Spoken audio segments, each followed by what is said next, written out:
Hello and welcome to another episode of Virtual Legality. I'm your host, Richard Hoeg, managing member of the Hoeg Law Business Law Firm of Northville, Michigan. And this week, the biggest story in gaming, at least, is of course the PlayStation 5 reveal. We talked a little bit yesterday about what we thought, about how they marketed the reveal, what they did with their video series, how this thing actually looks. But the story was developing, and one of those developments was in respect of a game that we talked about a little bit yesterday, but one that was a little bit opaque, one that we didn't know exactly what was. And that was Spider-Man Miles Morales, or more specifically, Marvel's Spider-Man Miles Morales, which was announced in a video, not otherwise talked about on the PlayStation 5 reveal stream. But a number of people were talking about it in social media. A number of people were asking me about it, why I wasn't more excited about a Spider-Man sequel if I had rated it so highly in 2018, and wasn't I coming down a little bit too harshly on Sony. And one of the things that you heard me say yesterday was that I wasn't sure that this Spider-Man was actually going to be a full sequel. The video itself felt to me a little bit more like an expansion pack, like something that you saw early on in the PlayStation 4 console lifecycle, like infamous First Light. And so I said, let's hold on, let's see what this actually is. But other people pointed me to various places on the internet, such as this video package from IGN that actually had as their news blast in their Summer of Gaming series, Spider-Man sequel announced for PlayStation 5. Spider-Man Miles Morales has been announced for PlayStation 5 coming holiday 2020. And I usually sit back and say, you know, we don't trust headlines here in this space in virtual legality. We don't trust and believe exactly what we're being told in these various articles, but we do generally trust that folks like IGN have better access, have better informants, have better information than we do. So when they come out and they say very specifically, hey guys, it's a Spider-Man sequel, we sit back and we say, we still have to be cautious, but now the scales are tipped a little bit towards Spider-Man being an actual sequel. At launch, or close to it for the PlayStation 5, that's a pretty big deal. On the other hand, no one has ever gone broke betting against IGN headlines, at least as it comes in respect of Spider-Man. Maybe you remember this one from late last year. Breaking: Tom Holland and Kevin Feige confirmed that Spider-Man will not return to the MCU. Now, I actually wound up doing a video on that because I was following that story closely, and I could promise you that they were still in active contract negotiations, that what Sony and Disney were doing was exactly how contract negotiations at big multinational corporations look. You threaten to leave the table. Maybe you do leave the table, but there's always back channels. You're always talking about these things. And lo and behold, a few months later, Spider-Man rejoined the MCU. So I don't mean to throw IGN under the bus on this, but they have gotten Spider-Man news stories wrong in the past. And indeed, that is the headline that I woke up to this morning. Spider-Man Miles Morales isn't a sequel, it's an expansion, clearing the press release cobwebs. Marvel's Spider-Man Miles Morales was taken by many, including IGN, might want to throw that in there, to be a full sequel to Insomniac's first Spider-Man game, but it is in fact an expansion and an enhancement to the previous game. Speaking to The Telegraph and spotted by VGC, which we would ordinarily go to, but The Telegraph article is actually money-locked behind a paywall, Sony's VP head of European business, Simon Rudder, explained, I guess you could call it an expansion and an enhancement to the previous game. There's a substantial Miles Morales component, which is the expansion element, but also within the game as well, there's been major enhancements to the game and the game engine, obviously deploying some of the major PlayStation 5 technology and features. It remains a little unclear exactly what form this expansion will take. Rudder's language makes it sound as though Marvel's Spider-Man could receive a full remaster on PS5 with a major new component starring Miles Morales. However, it may be that this is a standalone expansion that builds on the mechanics and engine of the original in the vein of Uncharted Lost Legacy or infamous First Light. Now, I think IGN's wrong there as well, because if we actually go and we look at the VGC article, which unfortunately is itself quoting the Telegraph article, we see that part of the quote here is that in a new interview, the Telegraph describes Morales as more akin to an expansion bolted on to an upgraded version of the original title. Now, that's the Telegraph talking, so we can't be entirely sure as to where they're getting that information, who that quote is coming from, so we still have a certain amount of opacity as to this thing. But certainly in the interview, the Telegraph came to the conclusion that this came with the original title and was an expansion bolted on. So who's right, who's wrong? IGN, The Telegraph, VGC, it's very hard to say right now. What we are sure of is that it isn't Spider-Man 2, which I think it should have been obvious to many people was not going to be the case, because if you played Spider-Man in 2018, you know that most of the plot strands related to Peter Parker and his various relationships with people in and around New York, and including a Green Goblin plotline that they leaked or teased right at the end of that video game. And so it was always unlikely that they were just going to toss away their protagonist for a new one and give a full sequel experience to that new protagonist. But I can't really blame people for falling for it. I can't really blame people for getting excited about it, because that's what Sony wanted. There were, of course, hints, not only in the structure, not only in the way that the 2018 Spider-Man worked, but when they say revealing Marvel's Spider-Man Miles Morales a new adventure, they don't use the word sequel. They don't talk about it being a sequel.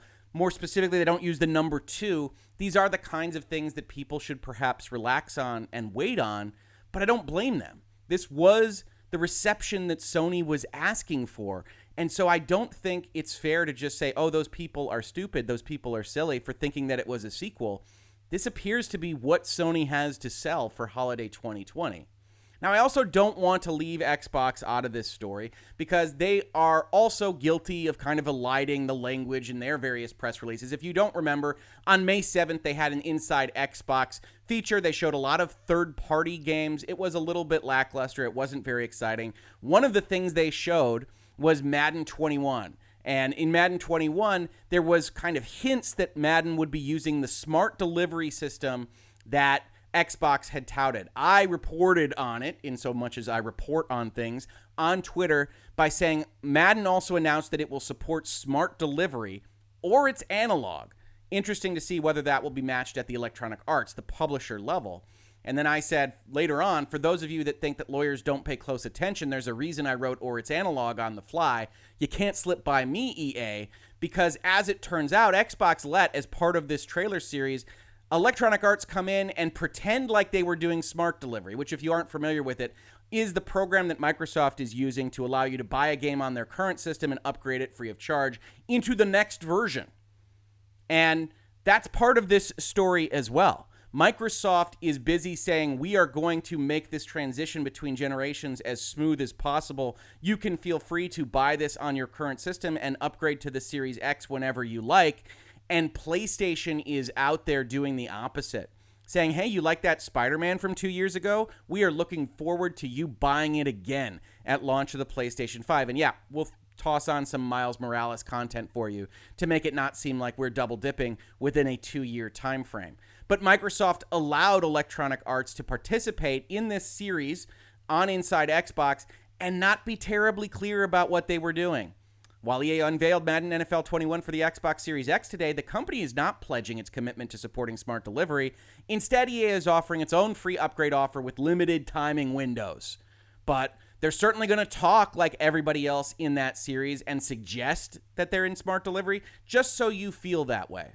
And I want to tell game developers, I want to tell publishers, I want to tell Sony and Microsoft and Electronic Arts, it doesn't make sense in the modern era. You always wind up with a story with a paragraph like this later on. You always wind up with a Reset era or a NeoGAF or a Reddit thread talking about how you tried to deceive people by eliding, by being overly lawyerly in your language. And yeah, I can pick up on those things, and other people can pick up on them as well. The point is that they shouldn't have to, okay?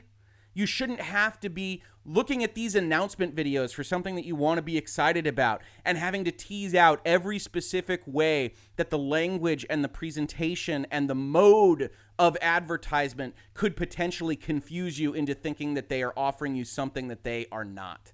You shouldn't have to do that. And that is a pox on both houses and all publishers. I don't want to be here in Virtual Legality telling you about the ways that I watched this advertisement and said, I knew something was up right there, because something shouldn't be up. And as more and more of these stories come out the next day, hours later, that say, oh, you know, they didn't really mean to suggest that was a sequel. Oh, they didn't really mean to suggest that was on smart delivery. Hopefully, these companies start to learn a lesson, that there really isn't anything to be gained by faking it at the front end. Now, you might also come into my comments and say, of course there is, Rick. Not everybody's going to watch Virtual Legality. Maybe 1,000 people will. There were 1.8 million simultaneous viewers of that PlayStation stream yesterday. A lot of people are going to get their information, going to base their thought process and their hype cycle on what they saw direct from Sony, and Sony knows that, and Microsoft knows that, and Electronic Arts knows that. And you might be right, but I'm not quite ready to get that cynical. Of course, as we talk about Microsoft, as we talk about a pox on all houses, it isn't Microsoft that went out there yesterday and essentially padded out their lineup, their launch lineup, their description of games coming in the near future with things like Grand Theft Auto 5, which might be old enough to drive at this point itself.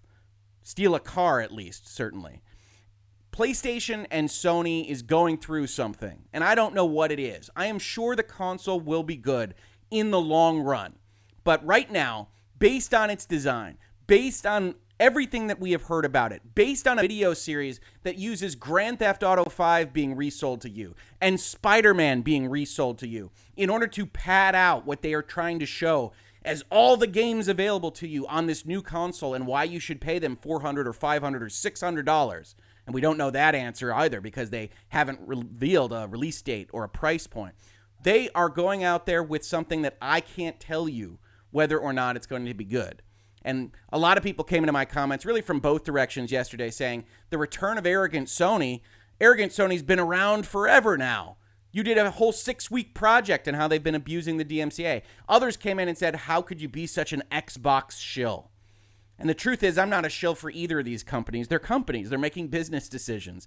And the Xbox business decisions, the Game Pass, the way they are trying to add to a friction-free generational transition, everything over there, the design of their box, makes more sense to me as a business attorney, as someone that generally looks at engineering and business models and statements of work and purchase orders. I understand what Xbox is doing a bit more than I understand what Sony is doing. And I very much hope for Sony to be massively successful with whatever it is they decide to do.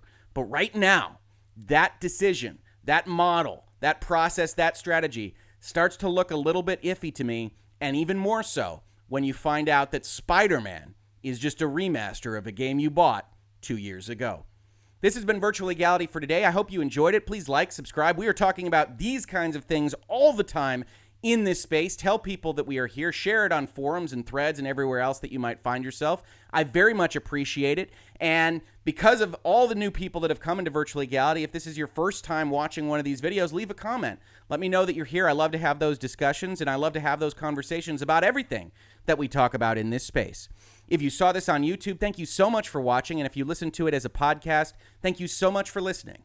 And I will catch you on the very next episode of Virtual Legality. Virtual Legality is a YouTube video series with audio podcast versions presented as commentary and for education and entertainment purposes only. It does not constitute legal advice and does not create an attorney-client relationship. If you have legal questions about the topics discussed, please consult your own legal counsel.